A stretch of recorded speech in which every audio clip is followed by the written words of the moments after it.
Welcome to The Uncomfortable Truth, where we answer the questions we all need to be asking about race and racism in America. I'm Loki Mulholland. And I'm Levon Brown. And It's time to get uncomfortable.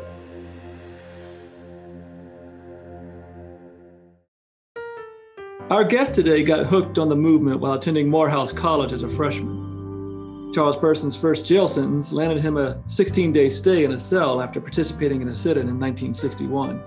He said, "Once I got involved, it was infectious. Anything that had to do with protest, I was there." When the call came from CORE, the Congress of Racial Equality, for freedom riders, Charles was quick to sign up. There was only one problem. He was a minor and needed to get a permission slip. Welcome, Charles. Good afternoon. Good evening. Appreciate you having you with us. And you got the permission slip signed, right? Right. Well, my mom didn't want to sign it, but my dad did. So, and I'm glad he did. So you went behind your mom's back and got your dad to sign it. Well, eventually she agreed. I'll get into that later. But it took some. Mothers are always concerned, and even though I'd been active in the movement and everything, she felt that this was another level, and it was. So, but Dad understood. The men in the family understood. And that was what was allowed me to participate. And now, before we actually dive into being one of the original 13 riders that left DC on May 6, 61, I want to roll back the clock even before the sit-ins, before becoming a Morehouse man. Were you making any waves? Were you involved in any part of the movement? Was that even on your mind? No, I wasn't involved in the movement, but I was concerned with what was going on. Because, the big thing, I went to a segregated school, all black school.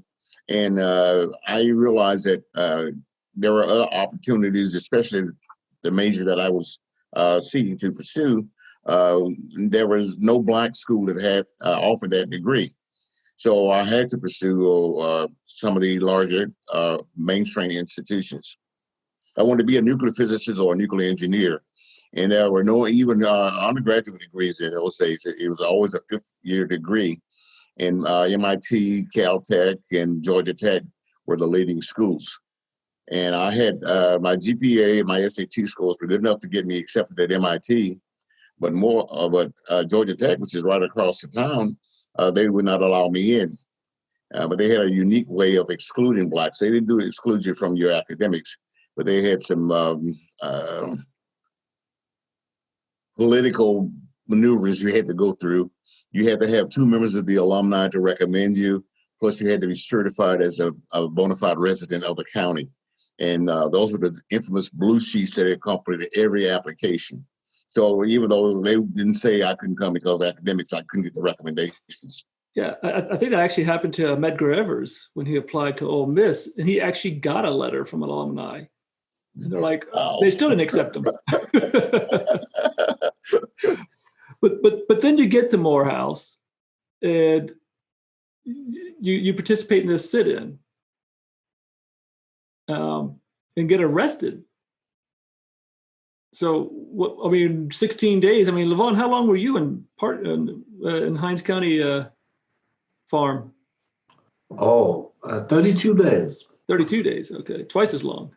And the penal farm, right? Not right. the jail. Yeah. Penal farm was 32 days. Yeah.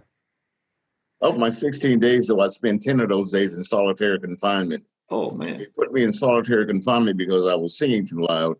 Each day that students were arrested, we would sing a song. And in this song, in the lyrics, we would include the number of arrested, number of men, number of women. And this way, those of us who were already incarcerated, we got a feel for how many of our colleagues were, also in jail.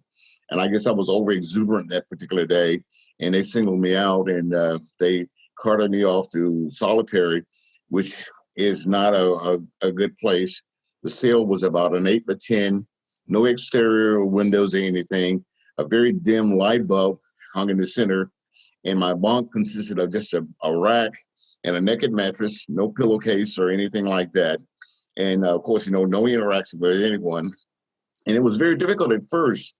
But after a while, I realized that, hey, this is what my condition And thank goodness it was wonderful that experience, because I think it has allowed me to stay alive in Vietnam, the things that I encountered while I was in solitary confinement. Mm. Where were you in jail, Charlie? At Atlanta Fulton County Jail. In Atlanta, okay. This is really funny. It was a brand new jail. They had pastel colors. And when we got there, they were piping in music because they didn't want the students to realize how bad jail could be. So, and even the inmates that were there said the food increased. I mean, it would improve tremendously. And what they did to discourage us, they didn't put all the students in single cells. They mixed us in with the regular prison population. Like the cell I was in, I had 2 regular convicts and me, and that's how they did the whole thing. So I don't know what the intent was, but you know, we after a while we had prisoners singing freedom songs and all kinds of things. So. Wow.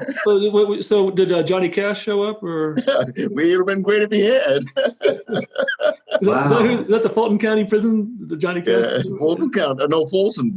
Folsom. Oh, okay, Folsom. Yeah. All right. I have a question. Charlie, did we ever meet? Maybe at one of the anniversaries, because so you got to realize, after the Freedom Rides, I went to the Marine Corps, and the first reunion of the Freedom Rides I attended was the 40th. That was the 40th. Was a first anniversary I was able to attend, and I've been involved ever since. Yeah, you were at the 50th. I was at the 50th. Yeah, I was there. You were there. Yeah. Yeah, you look familiar. That's the only reason I asked the question. So what was this sit-in that you were involved in then? Well, our group was very strategic and very thorough. We chose a building where the Selective Service was recruiting people. I mean, every 18-year-old had to go there. So, but the thing is, there was a cafeteria there, and you couldn't eat. So you would have to go, miles away just to get a sandwich. So we chose that particular building because, the Selective Service was there. It was a federal building. Right. And so the federal government at that point was integrated. So technically that should have been integrated. It should have been integrated. But the first group that went through, the guy came through with some bug spray, and he was spraying bug spray all over the place, and you ran him out.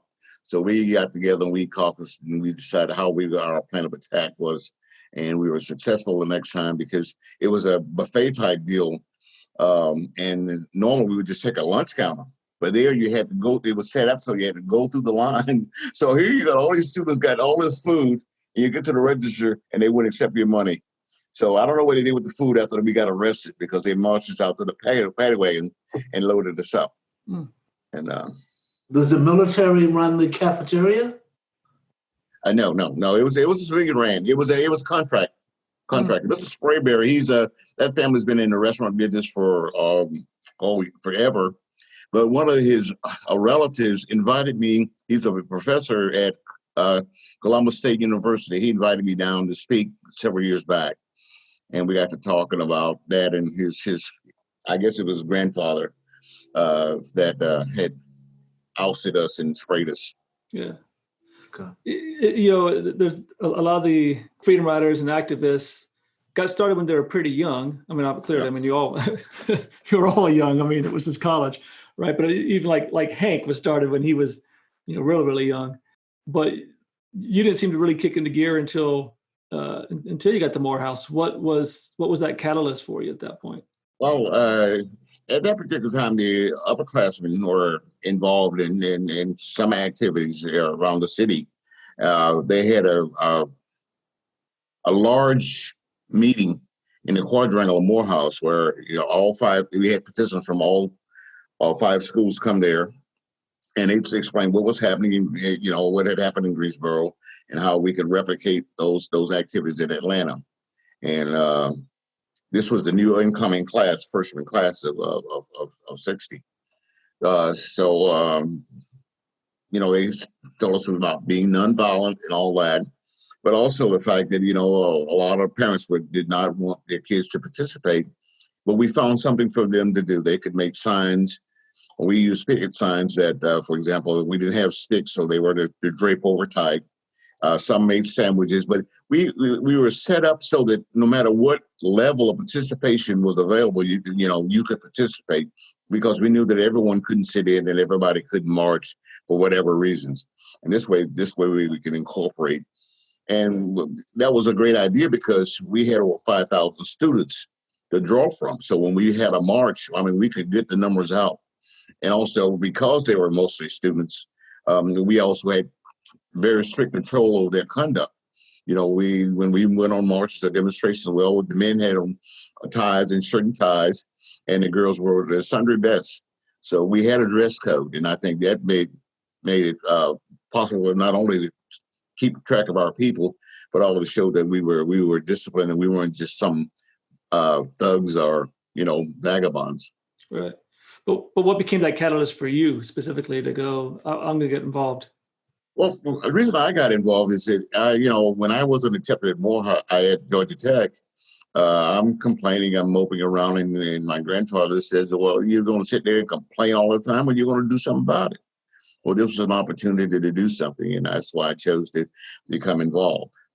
It's easy to sit around and complain, but when you get an opportunity to make life better, when you get a chance to change the world, then hey, you should take advantage of it. Well, I was just wondering. So in Atlanta, what did you do in Atlanta?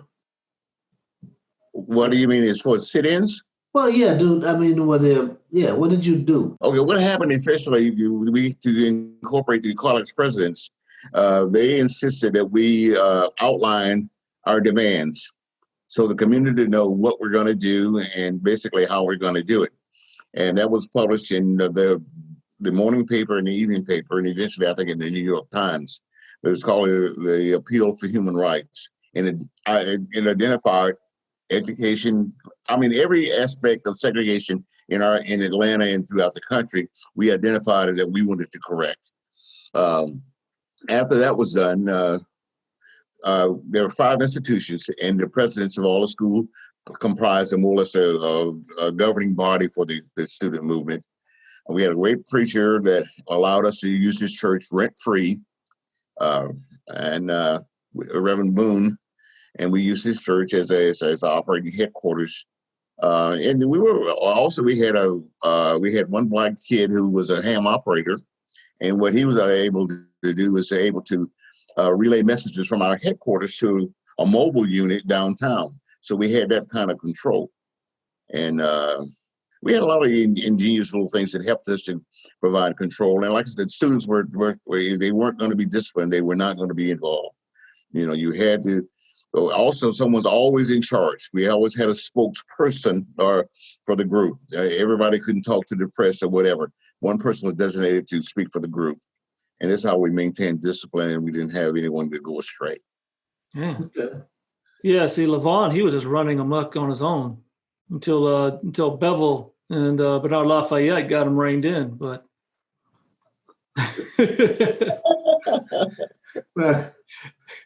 that's partially true. We did do stuff on our own. He had his own. He had his own gang. I did. I mean, I was accused of that. Yeah, and then Bevel and Lafayette got in when the Freedom Riders came to Mississippi and included those 2 guys. I mean, included more than that, but they were recruiters. Yeah. So they went around to places where a lot of the young people hung out and recruited them to be a part of the movement. Atlanta, Georgia was very different than Jackson, Mississippi, as you can well imagine. Oh, yeah. I mean, you had colleges and whatnot, and we didn't have any of that. Well, we had Jackson State, and that was the only college that Blacks could go to in Jackson. Although I applied for some of the white colleges, and because of my name, I was admitted to one in Jackson, and actually got assigned to the girls' dorm. And I've often thought about, what would have happened if I had showed up, because I was the only Black guy in the college, and I was in the girls' dorm. Wow. Yeah. So needless to say, I didn't go. You wouldn't be speaking to us today. That's what would have happened. Yeah, I didn't go there. But we would go to Atlanta. As a matter of fact, the first time I saw a black cop in the South was in Atlanta. It was just the strangest sight to me that such a thing would happen. And this was in, I guess, '61. And you guys actually had black policemen. Yeah, but at that time they couldn't arrest white people, though they had to call for backup. Okay. And we didn't have any black firemen. And I wanted to be a fireman as a kid. Boy, I used to hang out at fire station number 6, which is right across the street from the King Center. And I lived in the same neighborhood. I lived 3 blocks from the King birth home. I don't know if you can picture that, but I'd sit there and I'd watch the firemen. And, the place was always immaculate and clean and all that. And they had the Dalmatian there, and they would slide down the pole. And it was just such a fascinating thing for a young kid, But we had no black firemen in those days, so that was out of it. Right? Okay. When did they open that up to black people? It opened shortly thereafter. I guess after the sit-in movement, because we went to the hospital after we got the restaurants and all those kind of places open, theaters and stuff. Then those areas finally opened up, because one of the things that was one of the tenets of the appeal for human rights is employment. Like in downtown Atlanta, I mean, you could work as a maid or a janitor, but you didn't have any black people as sales clerks and stuff until after the movement. But that was one of the things that we were picketing for, was to get people employed in the establishments downtown. So on the Freedom Ride, you obviously you get the call, you take that call, you get the permission slip signed by your dad, circumventing your mom. Can you walk us through that a little bit? This process of joining the Freedom Rides and heading to DC?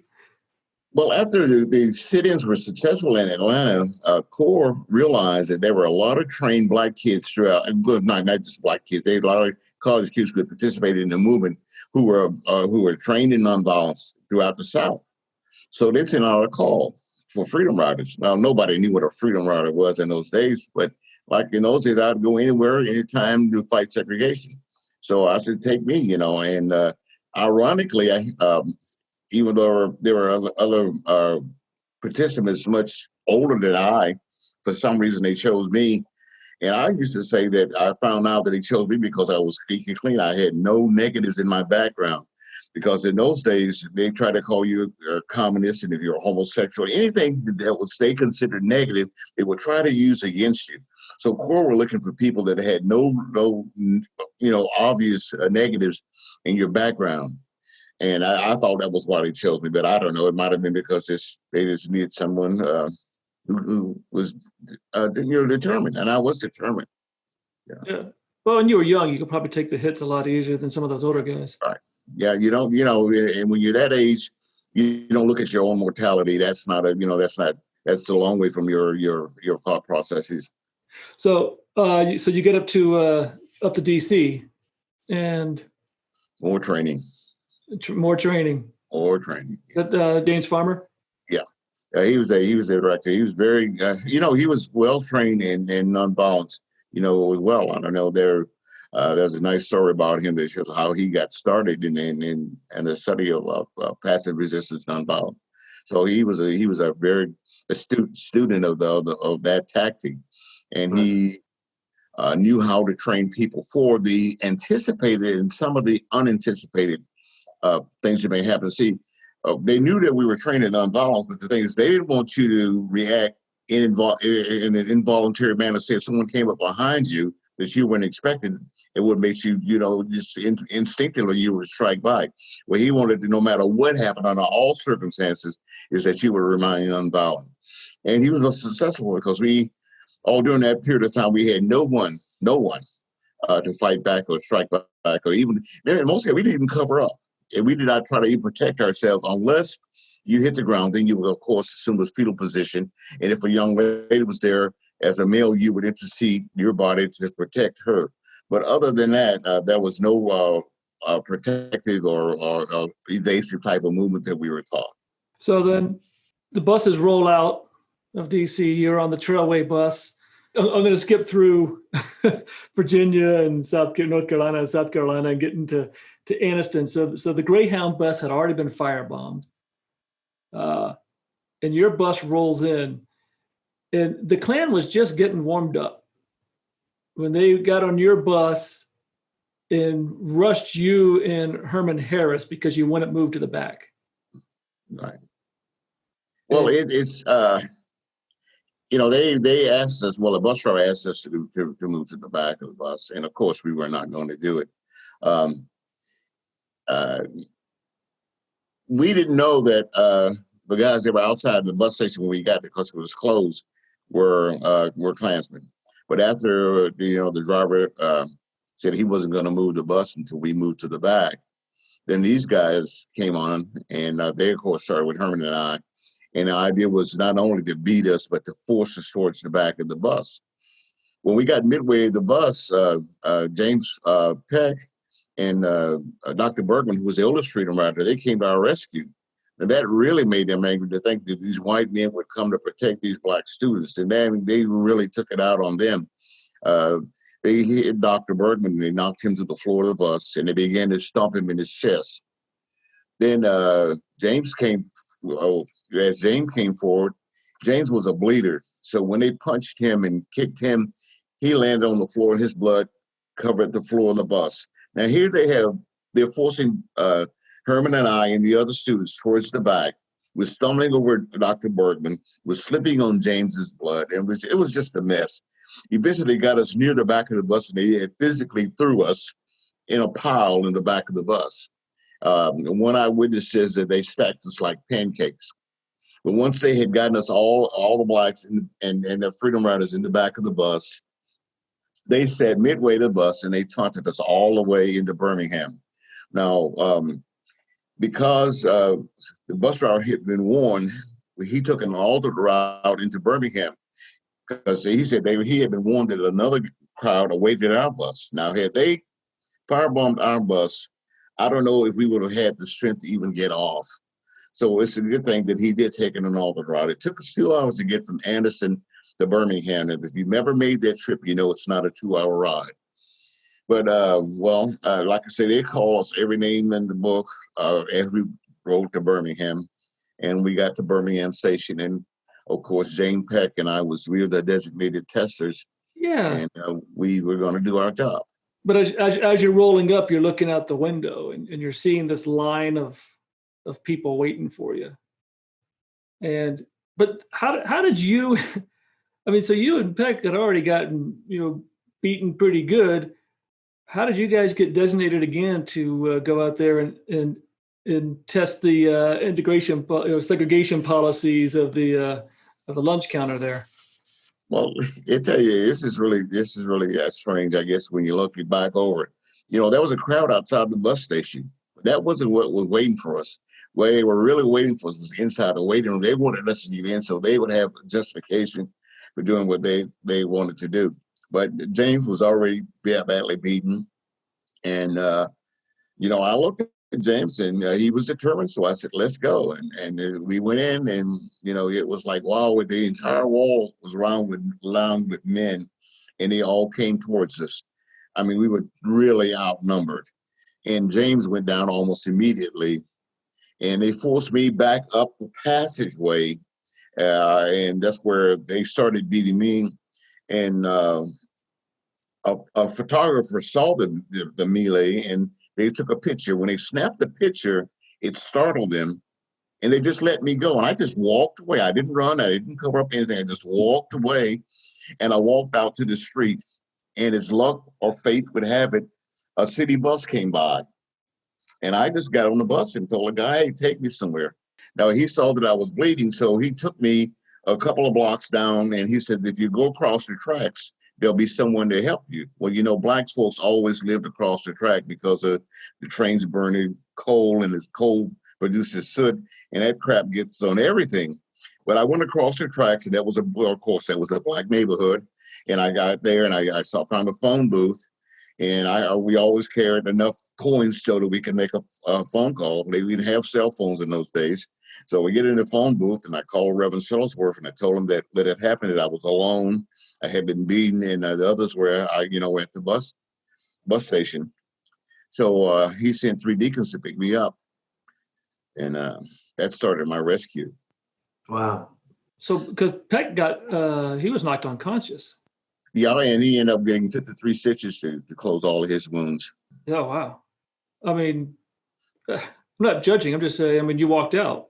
You left him there. I mean, was that part of the protocol, or what was the No, no, it was. I didn't walk. I didn't leave him there. Well, I just left the crowd because Oh, they continued to beat. They were still beating people. Like I say, they left me to beat the photographer because they didn't want any photographic evidence. right. You know, I didn't run or anything like that. And that wasn't the protocol. It wasn't either sitting there. It was nothing for me to do, stand there and look.